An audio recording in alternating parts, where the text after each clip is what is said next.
Hello out there in Guitar Land, friendly neighborhood guitarist here. Let's talk about Nuclear Assault's new song. The first cut off of the album, Handled with Care, it tells you exactly what you're going to expect from the remainder of the album, and absolutely slays. My personal opinion, of course.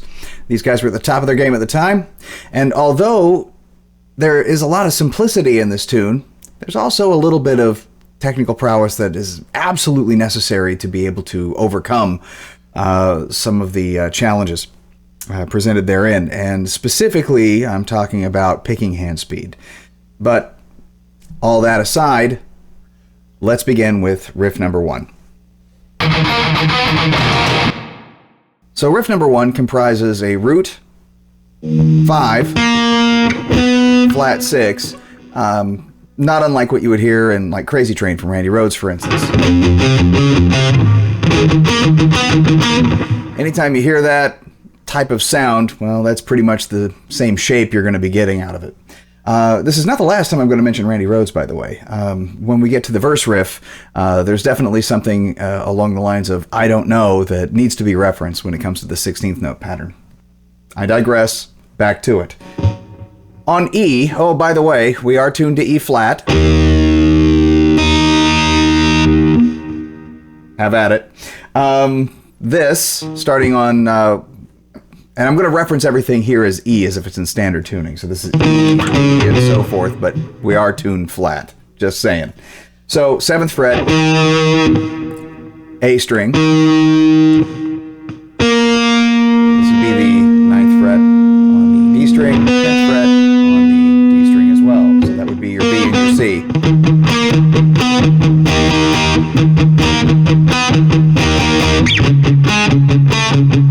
After that, we just go down 2 frets and start doing the same thing. So we're not modulating there, we're literally transposing this down to D.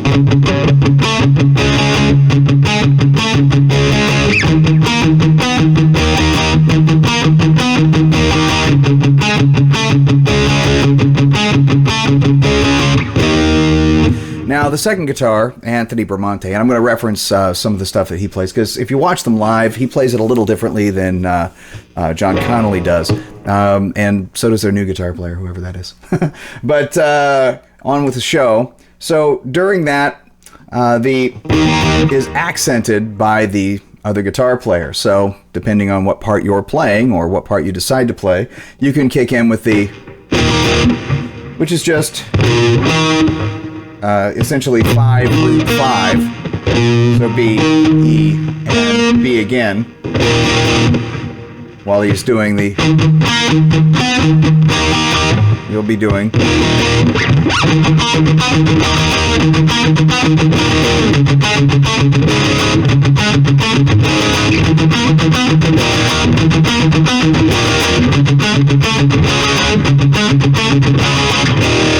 and right to E.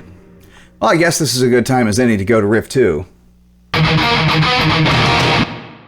Riff number 2, or the verse riff, is a fast thing. I was mentioning earlier that I was going to mention Randy Rhoads again in the I don't know kind of context. The rhythm to that is essentially the same as you'll find with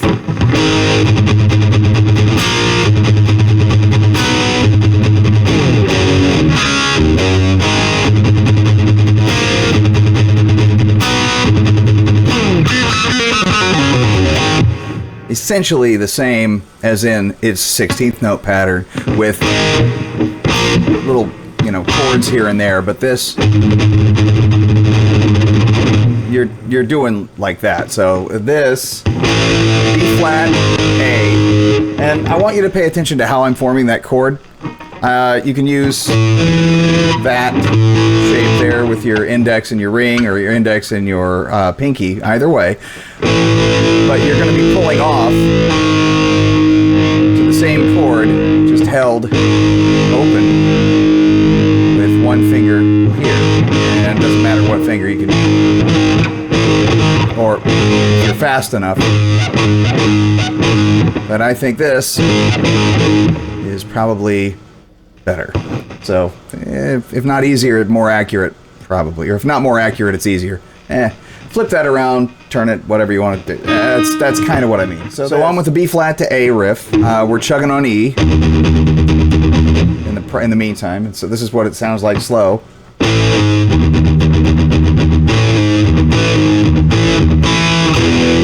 To F, and that's that. But it's not played that slowly, so that's your chugga chugga, you know, the 16th note. But you're really doing it like this. Yeah, that's the speed.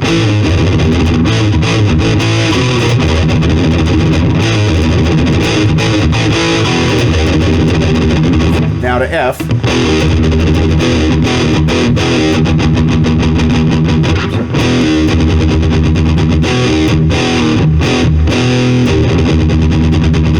Just like that.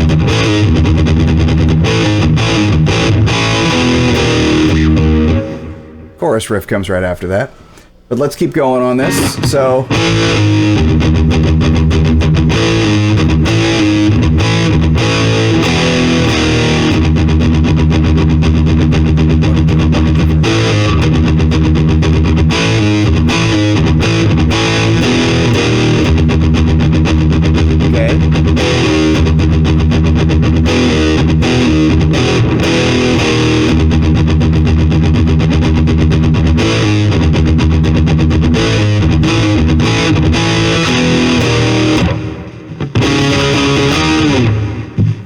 let's play that up to speed, because I think that you pretty much got it. But before we do, keep in mind that the second guitar player typically plays it up here.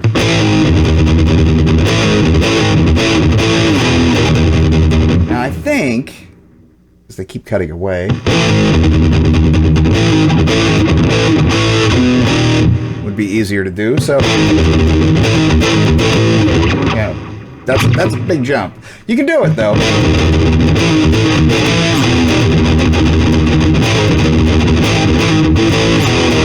Try it the other way though. Just don't miss on this hand.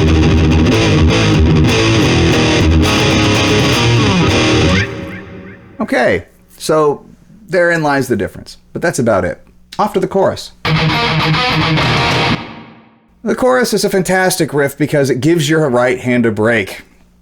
And it's a worthwhile break to have after the sweaty little exercise you just had there. So, D to E.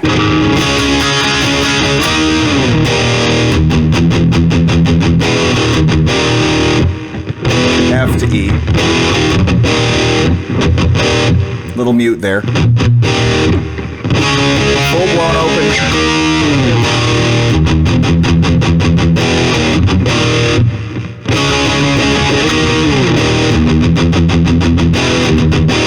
Now you can do it, you know, kind of this way. If you want, that's fine. You know, John plays it every which way but loose. So it's no big deal. So.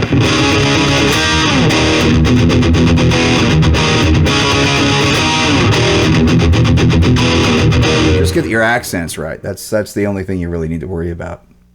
Okay, then it's wash, rinse, repeat after that. Wash, rinse, repeat is in like, all right, we have another verse and a chorus structure. After that, we get to the lead, and the rhythm behind the lead is thus. Lead rhythm. 16th notes again. And it's E. For a while. And it's F. And that's it. You are lucky as, I mean, about as lucky as you can get. I mean, until your right hand falls off, unless you're left-handed. But anyway.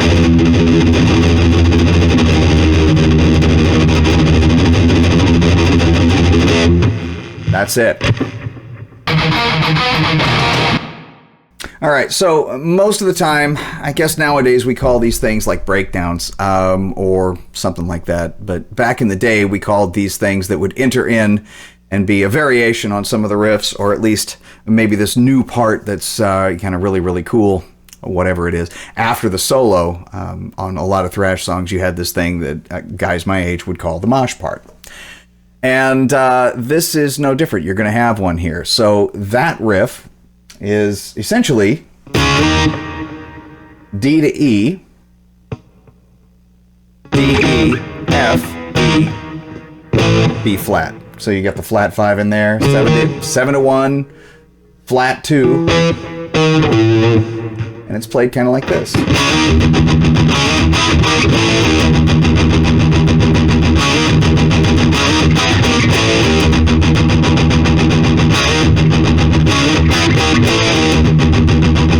So that's another one of those nice spots that'll give you a hand a break. So there's a couple of things that I would like to mention in this that I downpick it. You don't have to. You can just get your accents right once again. And keep in mind this, you don't just kind of go straight into the rhythm. You have to accent that open E. So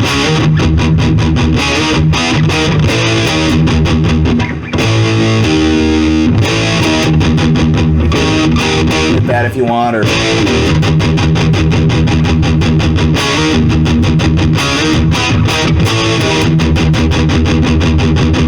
but you want the chugs that to feel like they're almost just in the background and that they never stop. The bass essentially never stops. So this, and the drums never stop. So this, just consider that kind of like your bass line, where all those chords that you're on building on top of. If this was like a skyline that you're looking at, that the chords would be the buildings, and that bottom layer, the ground level, would be your.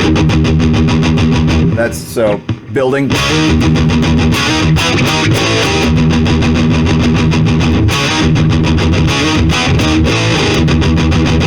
Always just straight in the background, always chugging along. Okay, so that's essentially it for the riffs. The only thing you're going to run into is at the end, the rhythm changes slightly with the chorus. You're just jumping right to it. But aside from that, none of the notes change. The accents are pretty much remaining the same, with the exception of the timing, like I mentioned before. And the end, by the way, E. That's it. But to do the song justice, of course, we have to play the lead. And the lead is, once again, kind of one of those funny things where John plays an awful lot of stuff, and we're not exactly sure what it is because of either technique or the burial of the lead in some places in the mix. Because if you'll notice, his lead doesn't really pop out.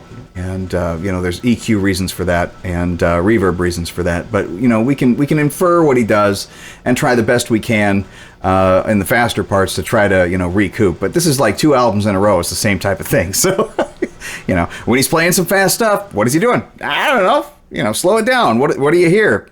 I don't really hear anything. It's kind of like it fades out. Well, do the best you can. So that's essentially what we're going to do now. So here's the lead.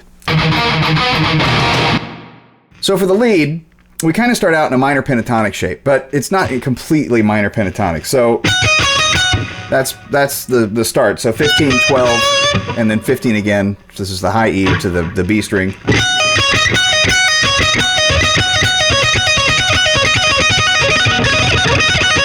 And I believe John kind of picks everything. So. And so.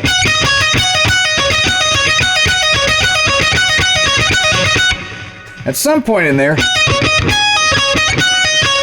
this goes up to A, which is on the 17th fret. So right about when that ends,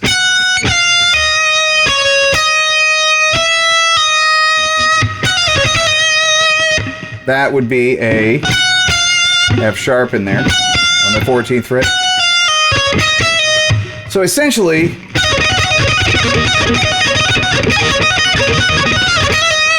is kind of the way it rolls out. You listen to the lead, don't try to, impose yourself on it. Just listen to it and how long he does what and where the higher note comes in, but that's essentially it. There's kind of a slide after that. And that, by the way, is F, so we're kind of in somewhere around chromatic territory. But you'll have sounds of minor, just straight kind of an E minor type of thing. And than a Phrygian kind of thrown in there. But it's nice. John does that a lot, so type of thing. So it's kind of cool. But at any rate, you have the slide thing, and it kind of starts at the 7th fret, these two strings, and just slide up. But or however you want to do it, but that's pretty much it.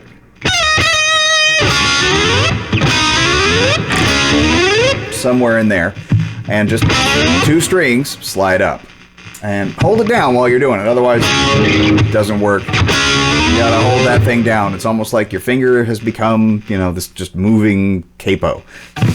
So there's a harmonic here at the 5th fret of the G string. There it is, right there. And to do that, that's just a natural harmonic, roughly just past the midpoint between your 2 humbuckers, if you have 2 humbuckers. If you have a 3rd pickup, it'll be right about there. So just find that note. That's how it goes from there. From F to E. Now, I've seen him live where he does this. I've seen him live where he does this. So whatever you do, do it. Have a good time with it. But the next thing you're going to play is up here. You're basically proceeding up a Phrygian scale, which would be your 1, flat 2, minor 3rd, 4, 5, flat 6, flat 7 octave, or 12, 13, 14, 12, 14, 15, no wait, 12, 13, 15, 12, 14, 15, 12, 14.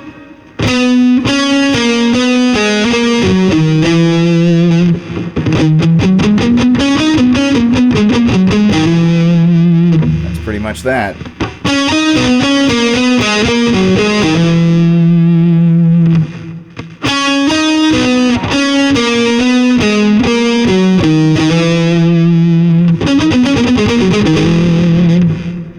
Something like that. So,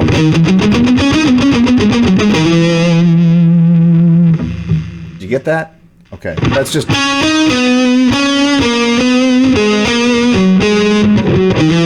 It's just descending, every other note back down. After that, it's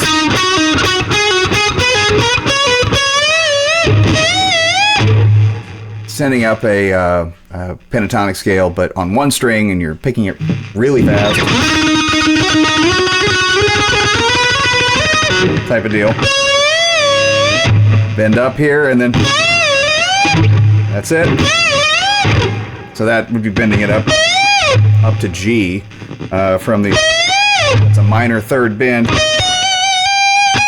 Wow, that's more than that. Jeez, bending all the way up a 4th. So, but that's it.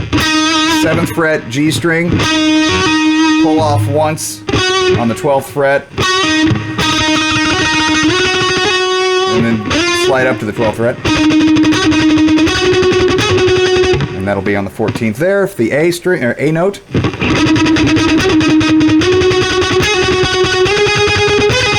Actually, that would be a B note.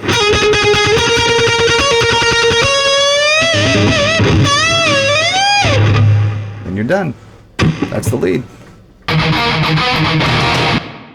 Well, I hope you find this tutorial useful. I understand that, like my lead sections for anything John Connolly plays, they may be a little rough and tumble, and they might be a little curtailed, but then again, the leads are pretty short anyway, and I trust that if you have any questions, you'll definitely ask them.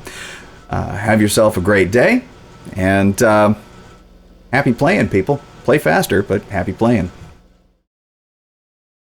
Well, I hope you find this tutorial useful. I know I did. No.